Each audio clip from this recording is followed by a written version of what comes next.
Hey guys, Brandon Woolum with CCM Magazine today, hanging out with our buddy Steven Curtis Chapman. How are you? I am good, man. Doing great. How about yourself? Good. Well, it's been a very newsworthy weekend for you, even more than what we thought we were going to get I today. So know. we'll get Yeah, into that lots in a to talk minute. about. Yeah, Yeah, we'll get into absolutely. that in a minute. We'll start with the new music, though, the Yes. original reason we were scheduled today. Let's talk about this new single, Do It Again. It's out there now. Tell us a little bit about it. Yes.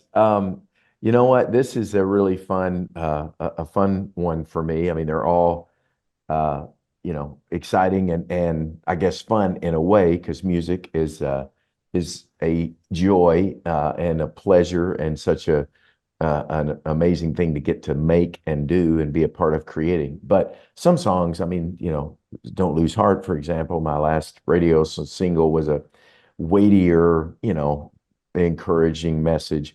This one, which I actually wrote around the same time as I was writing the songs for the Still album, and it was an idea that I had kind of circulating in my brain for a while.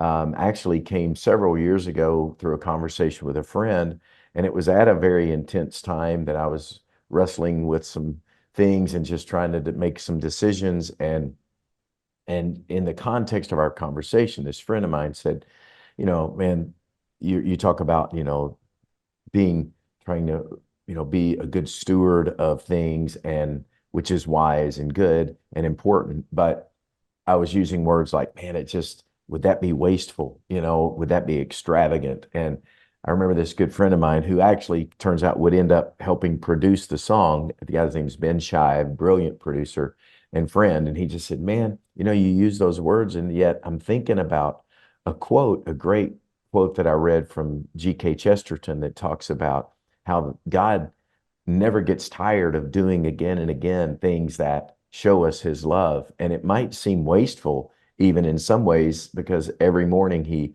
paints a masterpiece sunrise and a sunset. And at the end of the day, he sort of wads it up and says, hey, let's do it again tomorrow. Let's do it again. Let's do it again. And like that, there's a childlikeness in that, and that God is infinitely young. We're the ones who grow old and get tired. God never gets tired of doing those things again and again. And it was just kind of a mind blowing sort of, wow, that's what an amazing thought. You never think about God being childlike in that he never gets tired of doing these things again and again that show us how much he loves us. And so I thought, all right, I got to write that song at some point. So it was, a little while later, I started writing it, and I had the idea, didn't know exactly what to do with it. I just knew it needed to be fun, energetic, feel like that kind of energy. So I was hanging out with my boys, Caleb and Will Franklin, who are brilliant musicians, toured with me for several years in my band, and then, got way cooler than me and kicked me to the curb, had to fire me as the lead singer. And Caleb took over lead singing, and they became a band called Colony House. And so I was like, man, you guys, would y'all help me write this song? Because the whole idea of a little kid playing, saying, do it again, Dad. Um, the guys who taught me everything about that were my two sons who used to say, Dad, do it again, do it again. And so I thought it'd be perfect to write the song with those guys. And then I said, can we take it a step further and you guys help me produce the song? Not only write it, but Caleb play guitar, Will play drums. Ben Shive also involved in producing, and then Brent Milligan, who's produced my last several albums. Um, so we all went in the studio, produced the song together, written with my boys. And so I finally thought, man, I got to release this song. It's kind of sat in a vault a little bit, waiting for its turn to the right moment. And it just felt like the right moment to share it with the world. So I'm super excited about it, as you can tell. You've mentioned we're going to get a music video for this one too. Are we going to get to see some old home video footage featuring the Stephen Curtis mullet? Yeah, I'm afraid so. I'm afraid the mullet is making a comeback. You saw it in I don't know if you saw the little I teaser did. video I did. So we're kind of expanding on that a little bit more with this music video. And yeah, so it's going to be kind of fun to see how that all ends up. But yes, yeah, the mullet, not in real time, but the mullet will be making a reappearance here Maybe quite with a a little bit. help from some AI. Yeah, yeah, yeah. Let's embrace it. It's here to stay, so might as well make the best use of it we can, right? Yeah. So is this going to be just a one-off single, or is this part of a bigger project that we don't know about yet? The idea right now is for this to kind of begin a campaign. If you follow my, social media at all, in the last year or so, I've been doing these quick little clips of my 50 number one songs. Do It Again was the 50th number one song. And so there's a lot of history there. And I've been going back and just saying, hey, does anybody remember this chorus? Let Us Pray, or, whatever the song is, all the way back to the beginning. And, it's been so cool how people have responded and said, man, that song takes me back. I remember when, I remember where I was in my life. I was in college, I was getting married, I was just starting out, I just became a Christian, I was in high school, whatever. And it's just been such a cool thing to revisit those ideas and those songs. So with this song being kind of the perfect caveat into kind of a whole Do It Again campaign, the idea would be not necessarily an album as such right now. I mean, I have several songs kind of in the waiting in the wings that I haven't released, but it sort of feels like it'll just be maybe over the next year or two a chance. It gives me kind of a great canvas sort of to paint some, things on that are reminiscent and, a little bit reminders of maybe where I've been, but still kind of new as well. So we'll see where it all ends up, but lots of ideas are kind of cooking up in my creative brain. Yeah, the industry has evolved over those 50 number ones to where it's normal that Yes, you can just put out a single and nobody's expecting a full album right now. exactly, and which I've decided to embrace that. That's so foreign to me. I mean, the whole time I'm like, well, I've got a song, I've got a few songs. Do we need to release an album? And my managers and the much more savvy to the way music is now, people keep helping me, and my boys. They're great. They're doing a new project right now. In fact, called Two Car Garage, which is just Caleb and Will, kind of their first band when they were about 8 and 9 years old. That was the name of their first band. So they've decided to resurrect it and play the music that they grew up loving, music like POD, Under Oath, Jesus Freak, DC Talk Record, even some Beastie Boys influence, all that kind of stuff. And they're making some new music under the label Two Car Garage. And they're like, Dad, you can just release songs now. You don't have to have a whole album of 12 songs to release music, new music. I'm like, oh yeah, that's right. Cool. Let's do it. Yeah. Well, you're already the most awarded artist in Christian music, and you're going to get to add a few more things to your resume from these past few weeks. The most recent happened Saturday night when Ricky Skaggs invites you to join the Grand Ole Opry. You play I the know. Opry so many times over these years, but on Saturday when you got there, did you notice anything different to make you feel like something might be up? Were there some extra label Abs- people and family members in the house? Absolutely nothing different, which is what's crazy about it is that I have this radar, that if something's cooking, I usually can smell it, like something's up here. And it's been a conversation.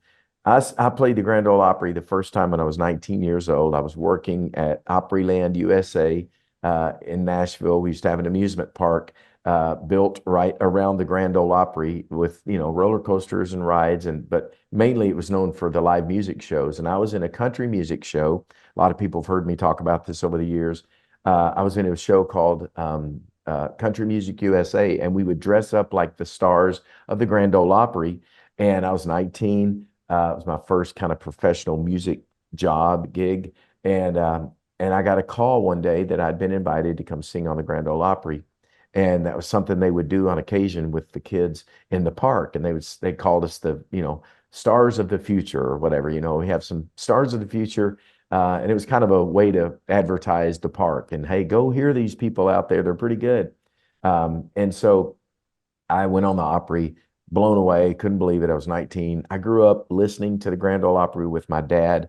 When the weather was just right, the signal would reach Kentucky where I grew up, and you could hear WSM radio, and we'd listen to the Grand Ole Opry. That was my dad's dream, to someday be on the Grand Ole Opry. He would sit in the parking lot at the Ryman Auditorium when he'd come to Nashville from Kentucky to try to get his music heard. And he couldn't afford a ticket, but he would listen to the Opry because they'd open the windows. They didn't have AC back in those days at Ryman Auditorium. And so there's just a lot of real very special things about the Opry to me, even as a kid, and connected me with my dad and the music my dad loved and that I grew to love. And so you know, I had been playing the Opry as many times as they would let me, just because it's such a cool stage to get to play on. And there had been conversation about me maybe being asked to join the Opry family and become an official Grand Ole Opry member, which is a very, very cool honor. And you know, the history of that is amazing if you look at the people that are on that list. And really, no Christian music artist have ever been, you know, invited into that circle, so to speak. And yet, because my history is so deep there, there had been conversation like, man, it would make sense to have Steven someday, you know, be a member of the Opry. But, you know, that's usually something after you've played it for many, many years. So I had no clue. I didn't know it was coming. And when Ricky Skaggs came out on stage and told me they had found a picture of me performing back when I was a kid on the Opry, and they wanted to give me that picture as a memento. I was like, man, what a cool thing. But I still didn't see it coming. And then he said, you know, this will look great beside the other picture we're going to take of you becoming the newest member of the Grand Ole Opry. You know, I was like, you're kidding me. You are kidding, right? You know, it was amazing. It was such a cool moment. Was this one of the days where they kind of like hid Ricky Skaggs in a dressing room back there? Or did you get to see him before you guys actually went out on No, stage? so it's very common, you know, for me to play the Opry the same night that Ricky's going to be there, because the way the Opry works, if you know anything of, if you don't know anything about it, it happens every, you know, Friday and Saturday night and Tuesday night, um, very regularly every week, and there are always about six artists, five or six artists, and it's new artists. It's Ricky Skaggs, Vince Gill, you know, artists that have been around forever, Carrie Underwood, Brad Paisley. I mean, those kind of artists, and then brand new artists, and then older artists that have been around, like Larry Gatlin and the Gatlin brothers, and you know, those kind of folks. And so it's a mixture of all of that. So Ricky and I have played the Opry together many times. You do about three songs, and then it's the next artist comes out and does his thing, and it's a very cool family atmosphere. So, you know, and it's real casual. It's a radio show. So they're kind of talking and there's banter back and forth. So everybody just, you know, wanders through each other's dressing rooms and says hello and hugs each other. And hey, it's like a homecoming every time you go. And so I hadn't seen Ricky that night though. I knew I was going to see him later. I figured I'll see him after he plays and after I play because he was going to follow me. And so yeah, it wasn't uncommon, you know, to see him on stage. Nothing about that tipped me off that something was coming. Yeah, so it sounds like he might have been in hiding that night just so he didn't accidentally ruin the surprise. Well, it might have been, yeah, because I didn't see him at all until we were on stage. And usually either he or I will see each other, you know. So yeah, that probably was good. And it was very good that my wife didn't know, which is very unusual because usually she would have been told, because if she hadn't been there when this happened, it's been a dream of hers more probably than it has been for me, me for myself. It's been one of her bucket lists for me that I would get invited to and being inducted in the Grand Ole Opry. Um, so she almost didn't come. She had a headache and she was like, she doesn't come every time I play. It's kind of a, you know, I do it quite a bit. So she's like, nah, you go tonight and just come home when you're done and, you know, whatever. And so she on sort of last minute said, yeah, I'll go, you know, and there's some friends coming I want to see and we'll go to dinner. And so she came, she had no idea because if she'd known, I think it would have tipped me off. I would have seen it in her eyes, you know, I would have seen a little something going like, yeah, I'm gonna go for sure, you know. So she was as surprised as I was because she didn't know until right before they announced it. Because she was sitting in my dressing room. She wasn't going to come out and watch. She was just Oh going to wow. watch on. There's a TV backstage, and you can watch it in the dressing room. She's like, "I'll just sit back here, you know, and watch it." And my manager came to the door and said, you need to go watch this on the side stage. And she's like, I'm fine. I'll just sit back here. It's like, no, you need to come stand on the side of stage. And she was like, okay. So yeah, it's pretty great. Have they given you any idea of when the actual induction date's going to be? We were just talking about that this morning. Probably sometime in October or November, somewhere around there. It'll be in the fall. So Yeah. we'll keep you guys posted. Yeah, it'll be a very fun special night. And then just a few weeks ago, also another nomination came out, nominated for the 2024 Nashville Songwriters Hall of Fame. How special is it to be nominated for an award, not just for your music, but those behind the scenes songwriting skills this time too? Well, yeah. I mean, for those who know my history, they know that I really started out in in the music business as a songwriter for other people. Before I ever released an album or anybody really heard me sing my songs, I had written songs for other artists, the Imperials. Uh, Sandy Patty had recorded a song of mine. Glenn Campbell, who was, one of my all-time favorites and heroes, as a singer, recorded a song that I'd written. So I really thought maybe that's how I'm going to be able to, make a living. That'll be what an amazing job, get to be writing songs for other people. But I always had a heart, and it had it in my heart to sing some of those songs. I knew they weren't all going to get recorded by other people. There were a lot of songs nobody was recording that, fit me. And so I got a chance to make my first album.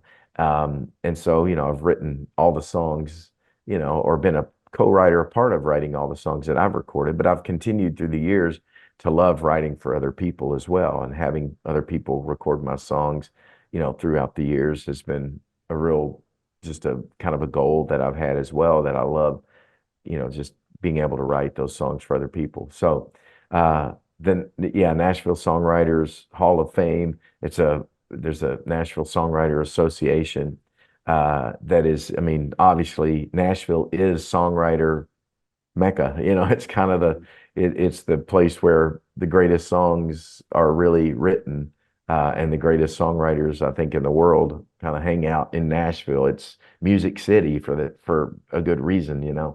And so to get recognized by that organization, as even a nominee, and I've been nominated a few times before. They have 5 or 6 artist writers, and so Brad Paisley, I know, is nominated this year, and trying to think of the others, but several, of us that are kind of artists, but also write songs. So, yeah, just getting nominated. Like they say, it is truly an honor just to be nominated. And so very, very thankful for that as well. Blown away. It's also nice to get those kind of nominations while you're still here and not after you're Right. already Yeah, with the no. Lord. Yeah, exactly. Not the posthumous, or however they say Yeah. that, posthumous. It's like, yeah, it's kind of great to be able to be here to go, yeah, that's awesome. Thank you. So yeah, it's very special. And I love it. I really truly believe, one of the coolest things about getting recognized, and I said this a few years ago when I received an award from BMI, which is a performance rights organization that I write for. And they awarded me, they call it the BMI Icon Award. And I was, one of the first the first from our genre of Christian music to be recognized in that group. And it gave me such a cool night to just talk about all the people who've been a part of my journey. And that's what I love so much about things like the Hall, the Opry or any of those things, is it just gives me such a cool opportunity to say, man, can I mention all the people? And I can't even mention all of them. Can I tell you about all the people who've been, a part of this journey?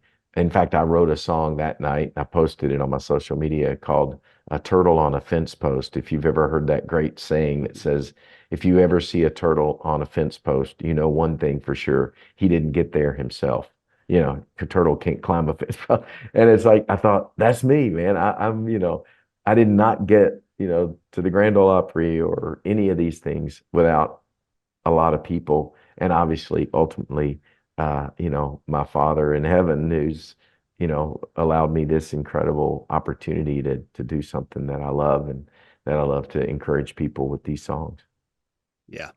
It's been a tough few months in the Christian music industry as we've experienced some sudden losses with some of our artists. The latest just being a few days ago when 3/4 of the Nealons were involved in that fatal Yes. plane crash. You know firsthand how tough it is to deal with grief after a sudden loss, and not only a sudden loss, but dealing with it in the public eye too. Mm. What advice would you give Autumn Neal and Streetman and some of the Christian music community as they deal with these losses over the coming months and really years?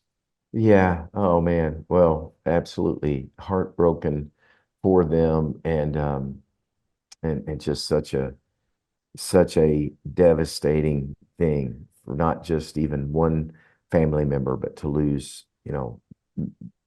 many family members at one time.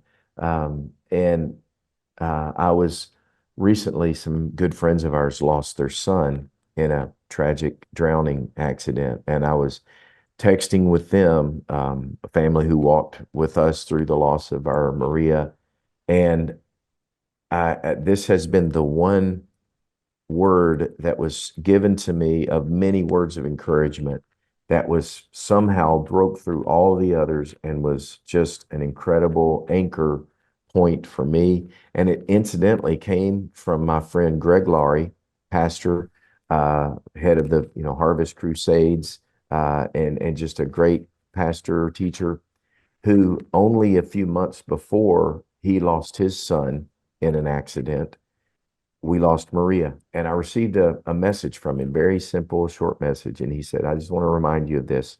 Because of what we believe and know is true and our hope in Jesus, our risen Savior, we know that our future, your future with Maria, is infinitely longer and greater than your short past.